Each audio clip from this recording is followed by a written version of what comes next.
And I'm not here to sort of bash ETFs or anything like that. And I think there's a time and a place for everything, but I think there are some elements of futures and futures trading that people should consider when they look at the two different asset classes, just because there are differences.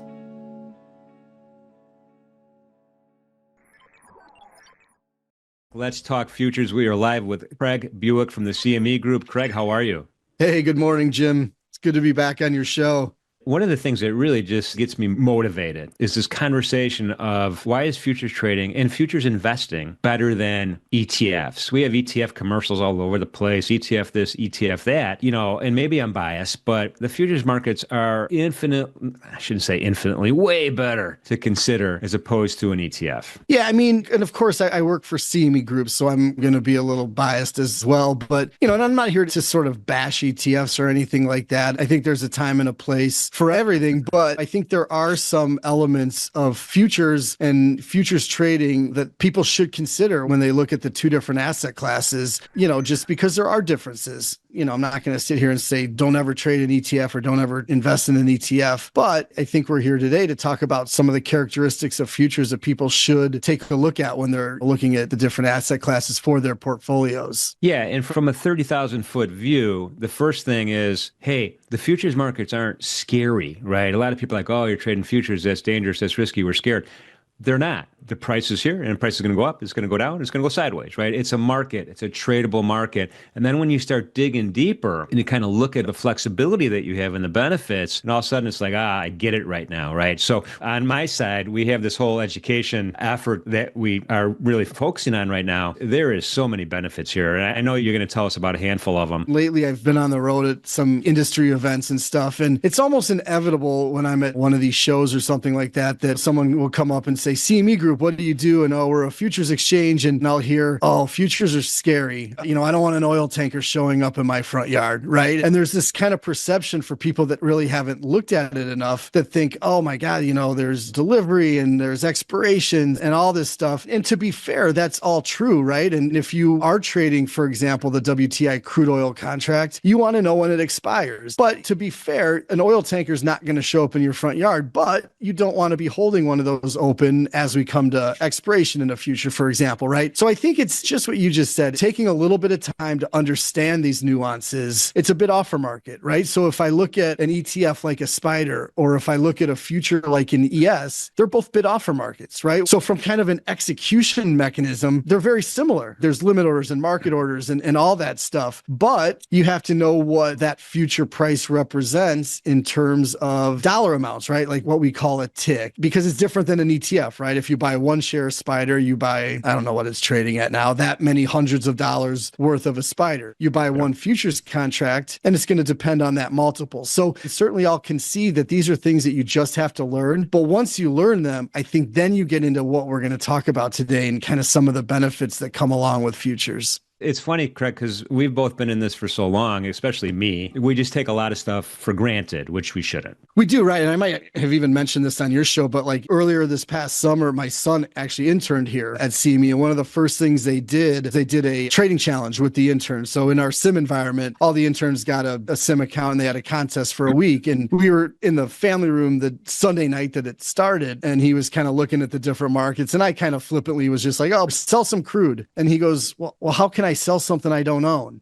Right. And it's these things that we take for granted, having been in it for so long, that just aren't necessarily intuitive for someone that hasn't. But at the same time, they're not really that complicated. Right. And to sell something short, this is the big thing. You don't have to borrow to own something to sell something short like you do in cash market, right? You're not borrowing from your broker and then charging interest rate. You are just getting short. You're absolutely right. So, if you want to get short an ETF or if you want to get short an individual stock, you've got to locate that, or your broker has to locate that stock. And sometimes it's not as easy to do that as other times. You've got to borrow that, which comes with borrowing costs, right? And then you can short something, but you're paying those associated costs with it. With futures, if you want to get long, you buy it. And if you want to get short, you sell it. And it's really that simple. Yeah, no, absolutely. So that's kind of number one, like ease of participation. Click the mouse, you establish your position, right? Super easy to do. And again, if you're not familiar with it, it's a bid offer market, just like you would be trading in stocks. And not only that, it's a transparent exchange. So you see the liquidity pool, you see it on your trading ladder, right? You can see the bids and offers. Whereas a lot of times in the ETF world, you're routing an order to a different ECN or a different exchange. And it's like, all right, well, this guy's bid's different than that guy's offer is different than that guy. So there's a really real continuity in your execution cost and your entries. That's right. I mean, it's as transparent as it gets. There's definitely a different market structure in the securities versus the futures, where if you're trading, for example, the micro E-mini S&P future, and you put an order in to buy it, you're going to be in line in a first in, first out way with everybody else that's there. And it doesn't matter if you're ahead of a $40 billion hedge fund or somebody else that's putting in a one contract order. You're in queue in that spot. And if you were there first, you're going to get filled first. It's called first in, first out. So it's one central limit order book. You have some bullet points up here. Let's talk about that. Number one, management fees. Yeah, and that's pretty straightforward, right? In futures, there's not management fees. ETFs, there are. So you're paying some annual number of points on an ETF that you're not paying in futures. Moving on to the second one, which is one of the most important characteristics of futures that we talk about, is capital efficiency. But essentially what we're talking about here is that when you trade futures, you put down what's called margin, but it's different than margin that you would put down if you were trading stocks, for example. So if you were trading securities, ETFs, or single name stocks, and you're trading on margin, you can put down 50%, let's say, under SEC rules. You can put up to 50%. In other words, you can get a loan for the other 50% from your broker. But again, that's a loan on which you're paying interest. So with futures, our margin is what we might better call a performance bond. So it's essentially a certain amount of money that we require somebody put up to kind of say, I'm good for this position. It can be 5%, 6%, but it's a fraction of what we call the notional value of the position that you're putting on. I have a very simple example, I think. So, what do we mean by margin? So if you look on the left side, at the time, the NASDAQ was trading around 18,590. So if you put on one micro NASDAQ contract, that's essentially $37,180 worth of NASDAQ exposure. And in order to hold that $37,000 worth of exposure, you had to put up about $1,800. So I just wanted to explain, you'll hear the word multiplier a lot for calculating notional value in different futures markets. For the stock index futures, in particular, the one we're looking at right now, it's the value of a point move on one contract, right? So you have a 2 there. If this were the classic NASDAQ, it would be a 20 multiplier. You'd multiply it by 20 to get the notional value. Here you multiply it by 2 because it's a micro. Right. So if you were doing what we call the mini NASDAQ, that would be $370,000 worth of NASDAQ exposure. So a pretty big contract for a lot of individuals, which is why we introduced the micros, I think around 5 years ago now. But if you then look at the second column there, it says buy 80 QQQ, and I picked 80 to try to make that sort of notional exposure similar between the future that we were looking at and then the ETF that we're looking at. So I think we all know that the micro NASDAQ future and the QQQs, in terms of like statistical price correlation, are going to be very, very, very correlated, probably approaching 99 to 100%. So essentially, you're kind of getting exposure to that same index. But in order to get the same amount of notional exposure, let's say it's 80 shares of QQQ. At the time, it was trading around $450, so about $38,500. But for that, you'd have to put up, and under that Reg T margin that we were just talking about, you'd have to put up half of that, which is about $19,000. So for the same notional exposure for two products that are statistically very correlated, you're putting up $1,800 or $19,000. And then,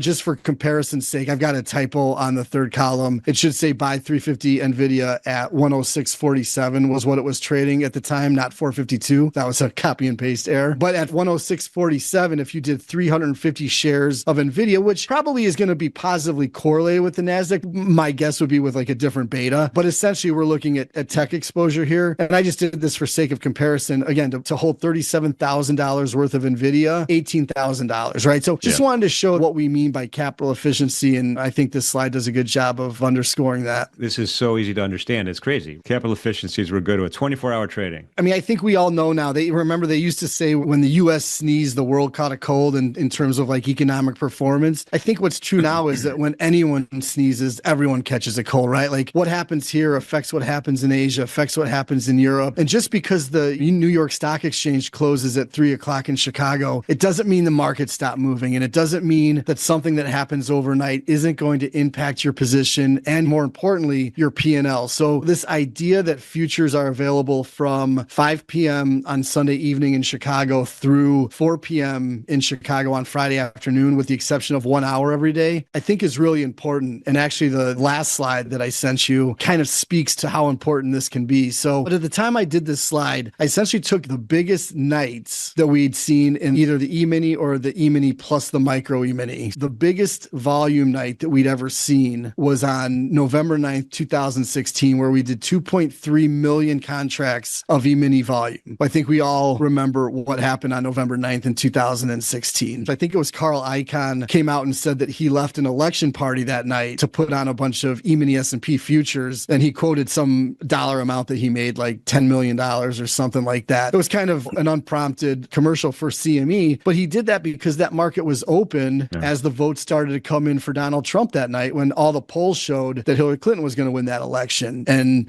in terms of price range, S&P's moved 132 points, or $6,600 just overnight that night. So I think that speaks to how important it is to be able to get at your position even when the sun's down here in the United States. Yeah, and Carl Icahn made a big mistake that day. He could have had the NinjaTrader mobile app place the trade and not have to leave the party. Absolutely. And then some of the other ones, right? Like in February of 2020, when starting to seem like COVID was in the headlines, but not like what it became. But we had some nights where the market moved. We had the Brexit vote, right? Which was a big one. These things can happen. And with futures, you can get at your position regardless of what time it is.